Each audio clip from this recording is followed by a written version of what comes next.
তাদের এখন নিয়ে আসতে হবে। কারণ আমরা এই 54টা বছর খালি চোর পাটপাতে নির্বাচিত করছি, তারা একের পর এক চুরি করে গেছে।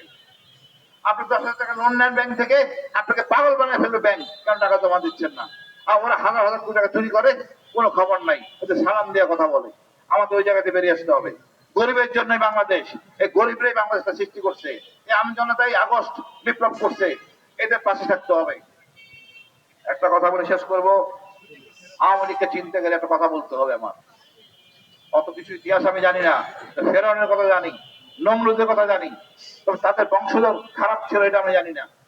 তবে আওয়ামী লীগ তার বংশধর লোক একই, কুলাঙ্গার, ধর্ষক, লুটেরা, বাটপার, মিথ্যাবাদী, গণহত্যাকারী, এটা আওয়ামী লীগ।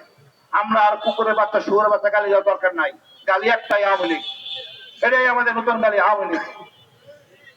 আমি মনে করি দেশটাকে আমরা সৎ পথে নিয়ে আসতে হবে, সোজা হয়ে কথা বলতে হবে। সবাই কথা বলবেন, আমি একা কেন, আমি চেষ্টা করতেছি আমাদের মিলিটারি অফিসার যারা আছে সবাইকে নিয়ে আসতে। তোমরা সবাই কথা বলো, জনগণ কথা বলবে, ভারত সোজা হয়ে যাবে।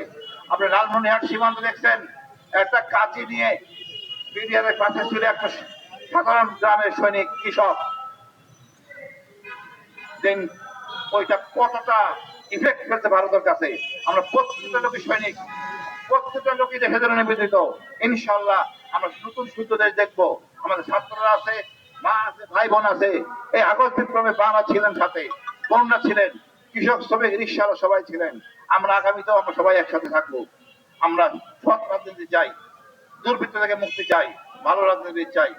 আমরা সবাই খালেদা জিয়ার জন্য দোয়া করবো, ওনার জন্য আসল মুক্তি কামনা করি, এবং এই দুর্বৃত্তের রাজনীতি, ভারত প্রেমের রাজনীতি থেকে মুক্তি পেয়ে দেশটার জন্য মঙ্গল কামনা করবো। বাংলাদেশ দীর্ঘজীবী হোক। ধন্যবাদ। আসসালামু আলাইকুম।